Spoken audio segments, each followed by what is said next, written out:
Hey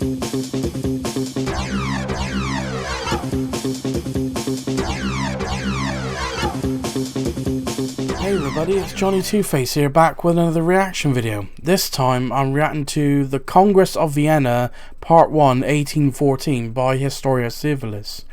And I just want to start off by saying I do apologise, it's been a little while since I've uploaded anything. It's just because I've been facing technical difficulties and some personal stuff which I won't go into detail about because I like to keep it private. But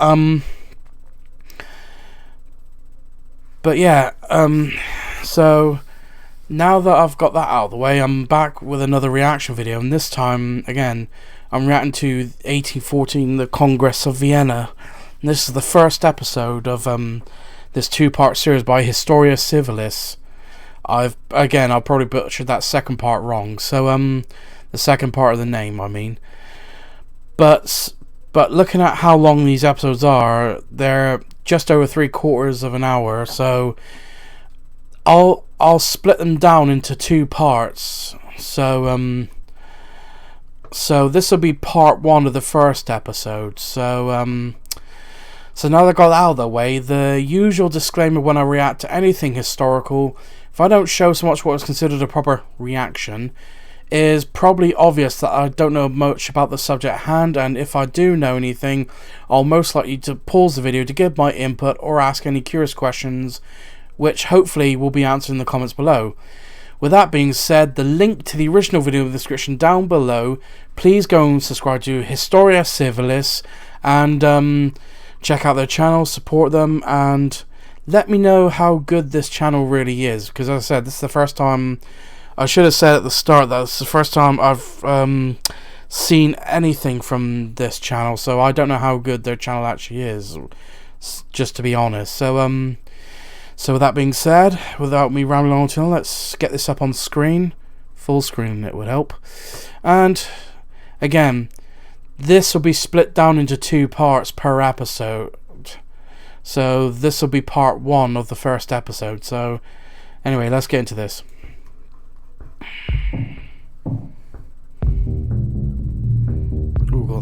By the summer of 1814, the combined strength of Europe brought France to its knees. Yep. After almost 25 years of war, Europe was finally at peace. Nobody knew this at the time, but the peace that was negotiated here... Bearing in mind, the defeat of France, or Napoleon, was helped by one of the most famous politicians of French history. Again, it's a name that probably every French person curses, and I apologize if there's any French people watching, is Talleyrand. Talleyrand, from what I remember, he served the Bourbons, served Napoleon until he eventually fell out with Napoleon over foreign policy. And towards the end of the Napoleonic Wars, he believed that Napoleon was dragging France into ruin, and then worked behind the scenes to ensure his downfall. So that's what I remember. Served as the launching pad for a 99-year run without a major war between great powers. Well, mostly because it was believed that Napoleon's conquest made France too powerful, which was said by William Pitt. And I think he wanted to see, all European states to have an equal balance of power, so that it was believed that if all these nations in Europe had an equal balance of power, that there'd be everlasting peace. I mean, it's optimistic, but I'm not sure if that will be entirely true. Monumental achievement. But I could be wrong.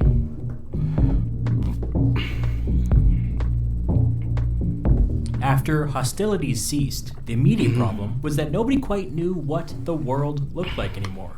The preliminary peace agreement that ended the war in 1814 restored international borders as they had existed in 1792, with some slight modifications. But these borders on the map no longer reflected the reality on the ground. The Duchy of Warsaw, aka Poland, existed on paper, but in reality it was under... And I maintain, I still think Poland is one of the most screwed over countries in Europe. Russian occupation. All of these tiny German states existed on paper, but in reality they were under Prussian control. Because if I remember rightly, I believe towards the end, I think when the Sixth Coalition is pushing Napoleon back out of Germany, I think it was King Frederick William III. He issued a proclamation to the people of Prussia and every other German state, which, I apologise if I'm butchering the pronunciation of this, is "An mein Volk," to my people, or peoples, whichever way you want to interpret that. Summoning them to fight for Prussia and Germany's honour, which I think was what was it? I think it was declared as the German War of Liberation in an effort to defeat Napoleon with the help of Austria, Russia, and Britain.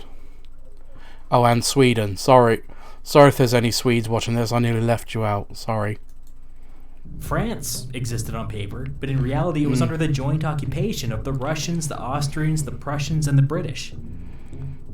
All that being said, by the summer of 1814, the Treaty of Paris had been signed. The 1792 borders had been temporarily thrown back into place, and the war was over, at least for now. The urgent task at hand was to take this hyper-volatile international system and transform it into something more stable. Most people recognized that the 1792 borders were no good in the long run, because those borders had led directly to almost 25 years of war. The prevailing mood among the victors was that a well-balanced international system was necessary, one that could resist the kind of reckless expansionism that the French Revolution had unleashed upon the world. But before we talk about the new system... Slightly off topic, but I believe, because I think I said it in the video where I reacted to the Year of Revolutions, 1848, I think, that my theory was that all the nations of Europe would be more open to these more liberal ideas from the French Revolution if it wasn't so extreme. That if the extremists didn't go as far as they did, I think the countries or the people of these nations would be more open to more liberal reforms. But I think because the extremism of the French Revolution, I think they were severely put off by it, especially the monarchies of all the nations of Europe. System that was created at this time. Oh, especially Spain under the Spanish Bourbons, where like they detested France, well, the new France, because during the French Revolution had pretty much attacked the Catholic Church. Because I'm not entirely sure, but I think Spain was more Catholic, was more Catholic influenced than France. I'm sorry, there was probably a better way to say it, but I'd nearly drawn a blank. Let's first discuss the 5 great powers as they existed in 1814. This whole period of instability began with the French Revolution, so let's start with France. Defeated, under enemy occupation, but nevertheless, still a great power. Yeah.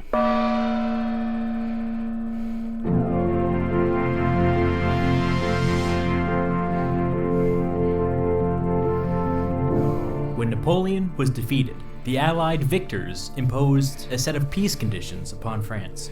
All things considered, they were pretty moderate. The first of these called for the restoration of the Bourbon monarchy from before the Revolution.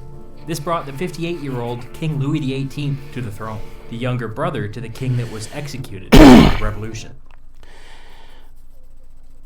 From what I remember, I can't remember where I heard it from. The people at first were all right with the monarchy coming back, because at that point the people of France were getting fed up with Napoleon's constant dragging France into constant war, and at first they preferred peace, so they were all right.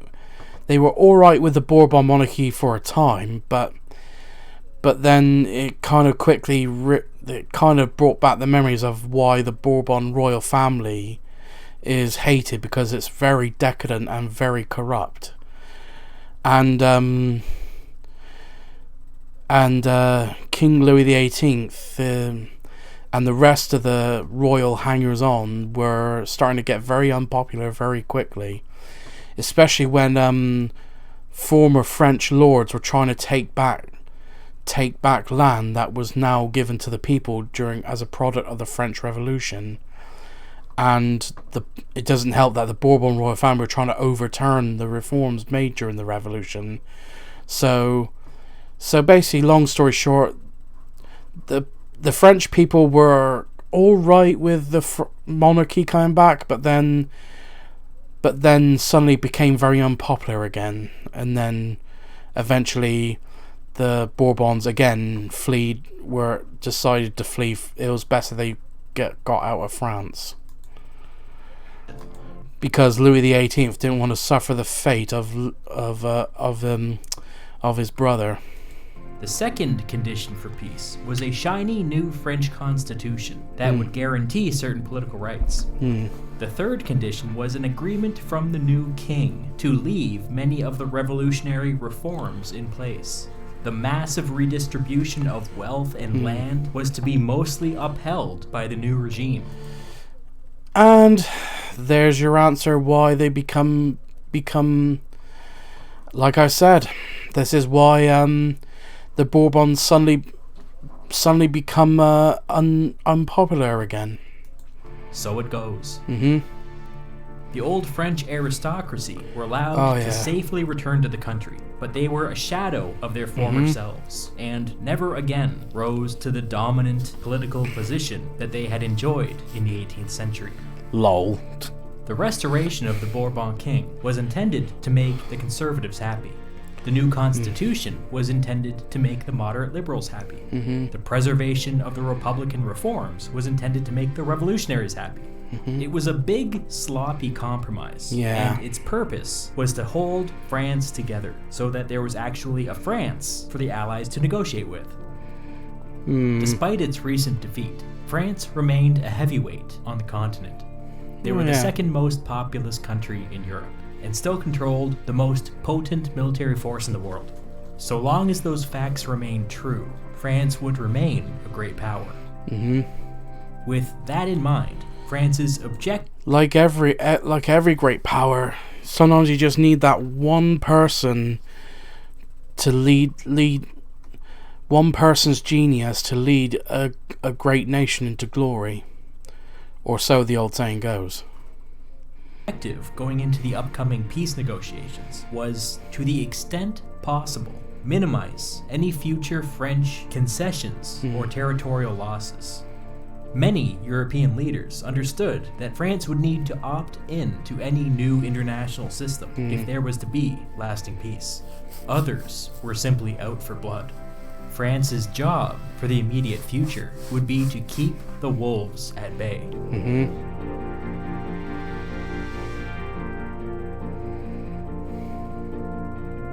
To this end, the new king brought in an experienced hand to serve as his foreign minister, Talleyrand. Talleyrand was a French nobleman who got in.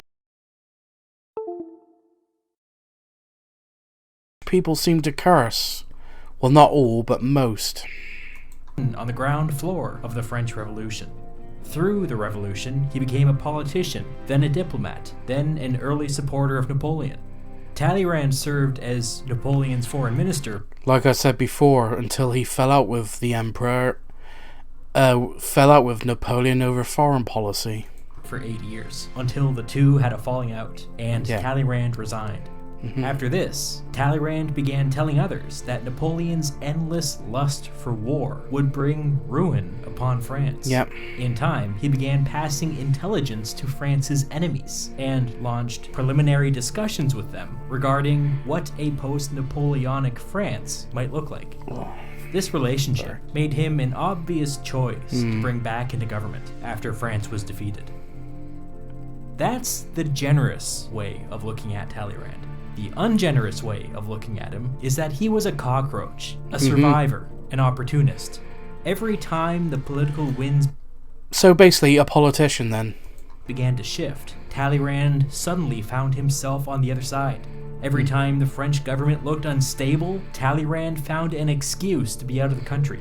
When it became clear that France would not win the war, Talleyrand was the first to abandon ship. Boats.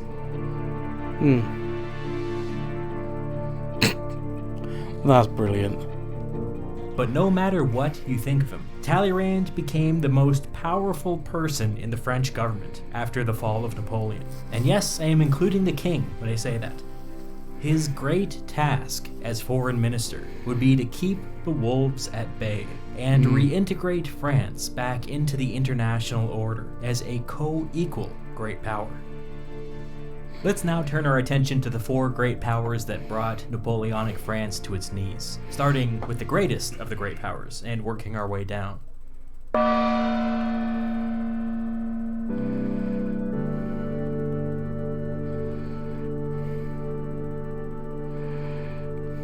As always, the historian Eric Hobsbawm puts it better than I ever could.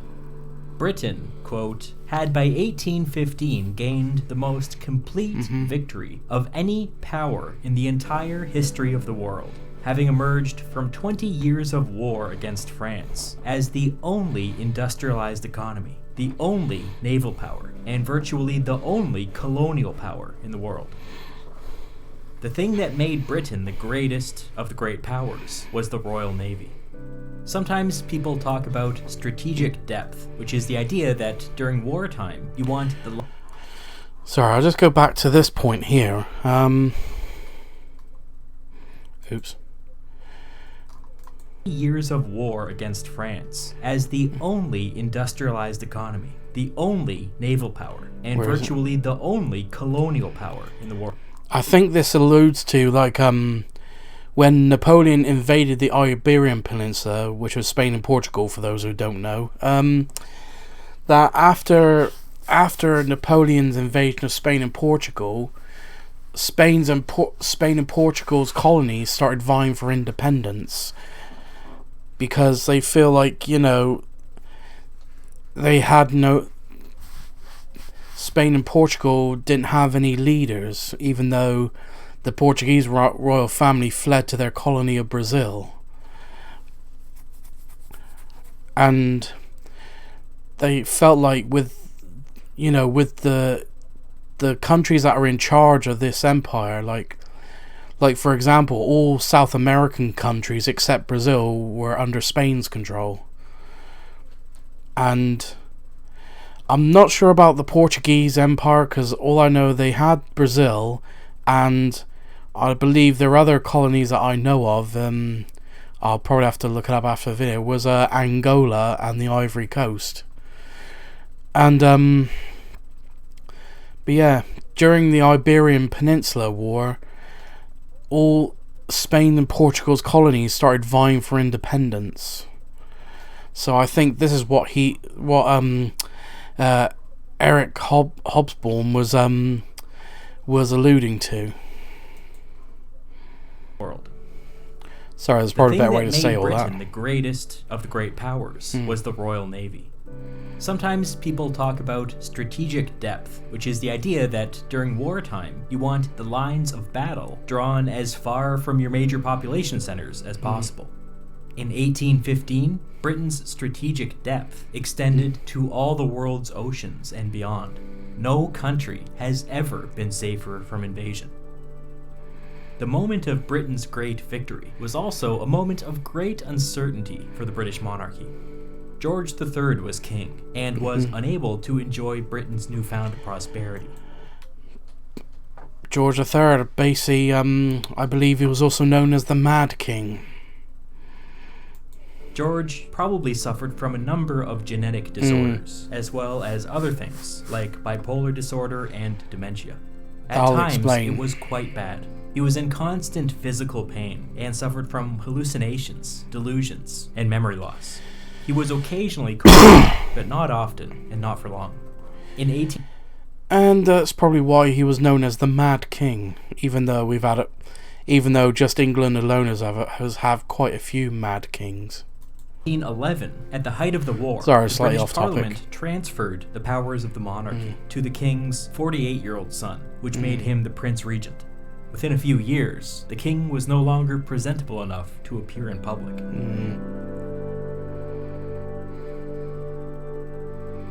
Britain's dominant geopolitical position was all the more impressive, considering the fact that of the 5 great powers, Britain was the 4th most populous. But the picture becomes more clear when you look at wealth. In 1815, the British people were on average the wealthiest people in the world, at least 50% wealthier than their counterparts on the continent.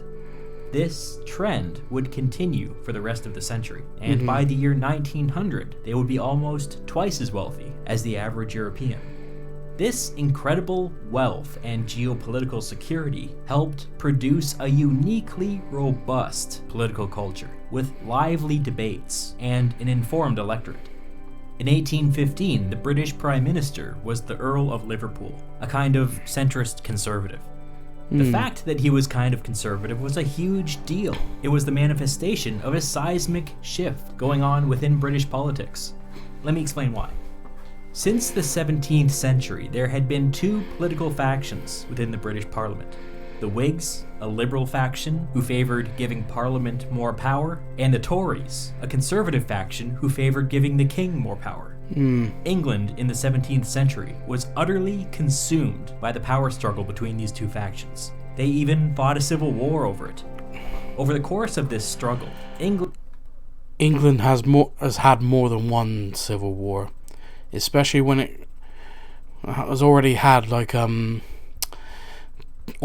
2 civil wars, and one of the major ones is with the Wars of the Roses.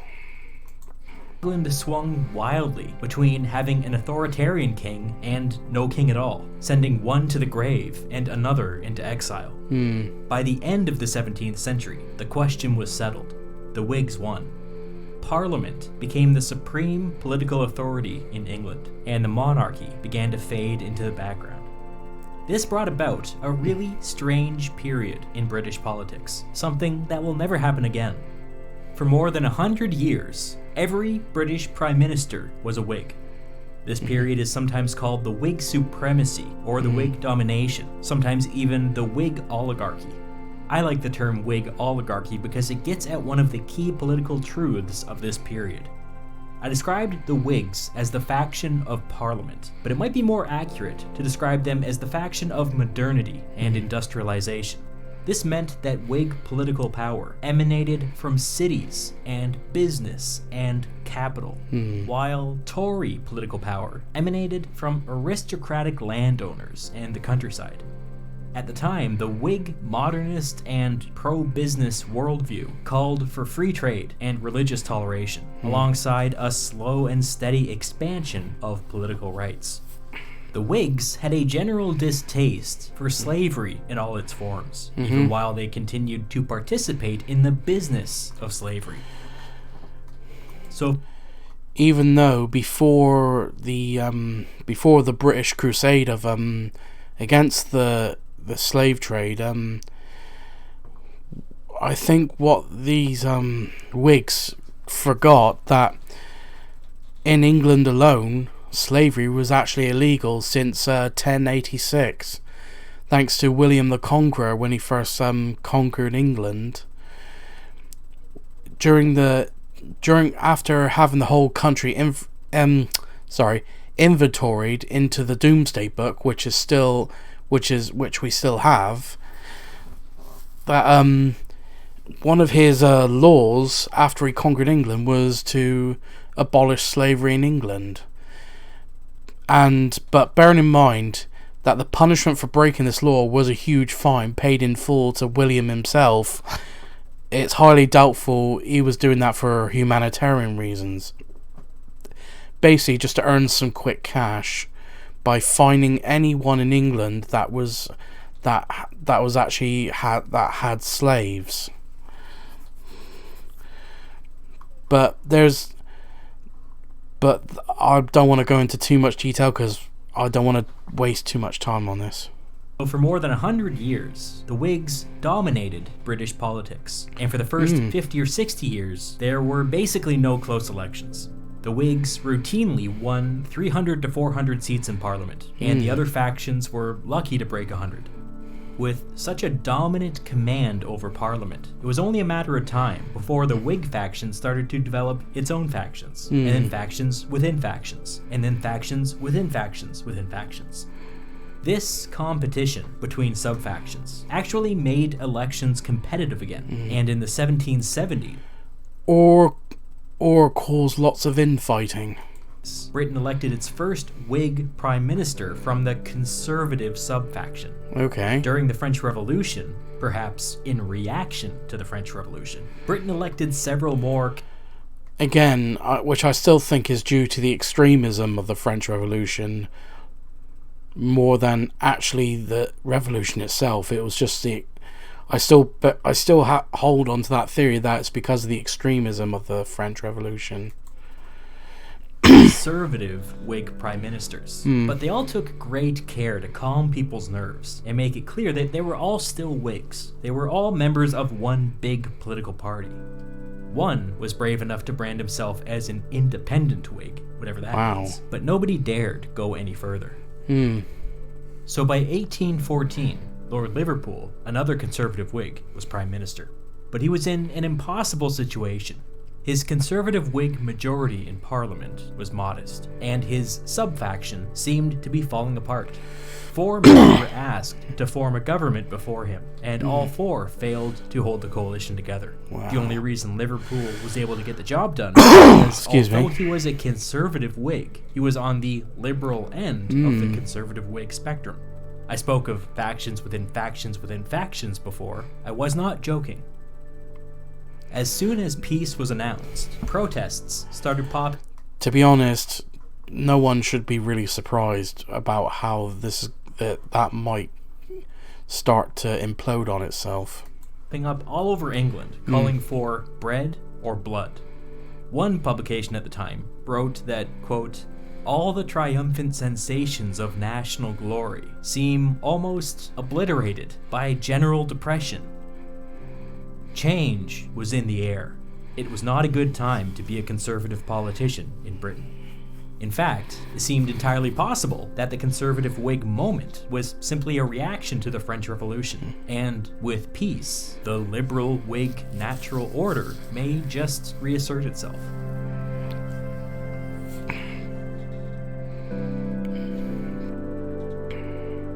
All of that is simply a long-winded way of saying that when it was time to negotiate with the other great powers, Liverpool found himself politically constrained from every direction. If the negotiations went badly, he could not only be thrown out of government, but the conservative Whig sub-faction could be wiped out forever.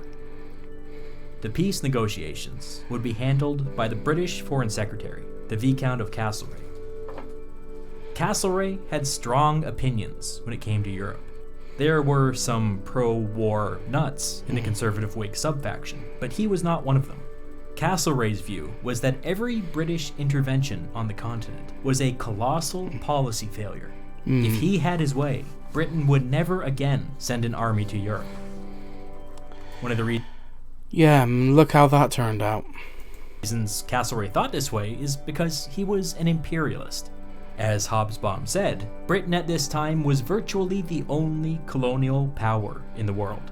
Some of the more liberal Whigs had mixed feelings about that, but Castlereagh didn't. He thought it was awesome. He believed that Britain's future was out in the colonies, and it would be best for Britain if Europe remained stable and peaceful and boring.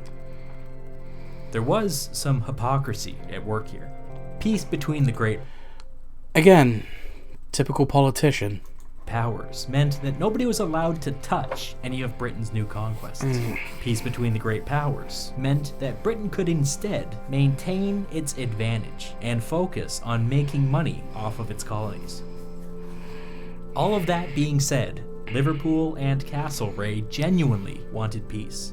The British public had been exhausted by the war, and if the conservative Whigs wanted to maintain their majority, they were going to have to show some results. Together, Liverpool and Castlereagh came up with a list of specific goals for the upcoming negotiations. The most important item was that they wanted the Netherlands reformed and strengthened on the English Channel. Two reasons for this. First, they wanted an ally on the continent to break up any consolidation along the coast. Which I believe at this point the Netherlands was under the rule of the House of Orange. Second, this was historically a natural path. Which I say that because they've coloured it in orange, but no, there were the most famous royal house in the Netherlands or Holland is the House of Orange. For French expansion, and going forward, the British wanted to cut that off. Along these same lines, they also wanted the French out of Spain, and Spain restored to its previous borders under its previous monarch. Castlereagh also had instructions to make sure that the new peace deal would keep Italy free from French influence. Historically, every time the French started messing around with Italy, it meant that France was becoming way too powerful. No more. Going forward, Italy would be a red line. Castlereagh had other goals as well, but the big ones were all about containing France. Before the peace negotiations began, Castlereagh back-channeled his list of priorities to both Austria and Prussia, and got from them an unofficial thumbs up. At least two of the other great powers wouldn't oppose any of Britain's big-ticket items, and France wasn't exactly in a place to put up much of a fight. The only remaining unknown going into the negotiations was Russia. Nobody quite knew what they wanted or what their intentions were.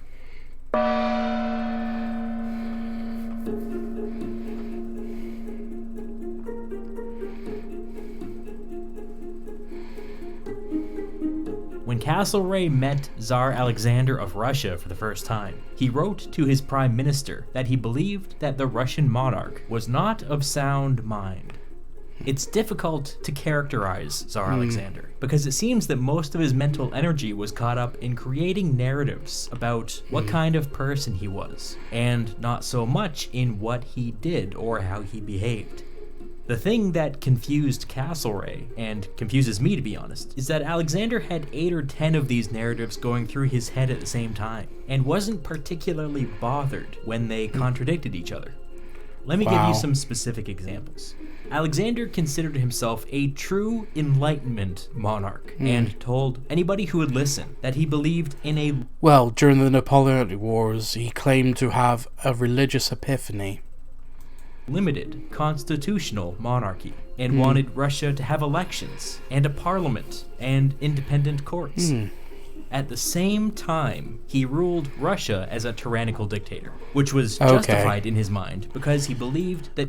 I think I heard somewhere he wasn't really that much of a nice person. So, but I can't remember where I heard it from. So he was God's chosen instrument. These two thoughts are not compatible. That will probably be the religious epiphany that he claimed to have during Napoleon's invasion of Russia, when he summoned Russian citizens to fight for Russia's honor, and as he described, to save Mother Russia from the Antichrist is what he claimed Napoleon to be, was the Antichrist. Bearing in mind, when it comes to religion, most Russians are Orthodox Christians, if I remember rightly. Sorry, I probably rambled a little bit there. A contradiction. He would simply switch between these two modes of thought, depending on who he was talking to and how he felt that day. Here's another example. Alexander believed himself to be the most honorable man in Europe, a man who revered... bearing in mind most Russian monarchs prefer to have autocratic power, which I won't go into too much detail, which they preferred, like, for their citizens to serve under serfdom. Weird ritual and tradition and justice. Simultaneously, he believed that God made him emperor of Russia for a reason, and if he needed to go back on his word and use brute force to implement his will, that was all part of God's plan. These contradictory beliefs made Alexander impossible to deal with. His positions came off as utterly random, and they could change at any time, depending on his mood. He was unpredictable and unreliable and incomprehensible, particularly... So again, a politician as well as a monarch. Bad traits for a diplomat. So naturally, Alexander selected himself to represent Russia at the post-war peace conference.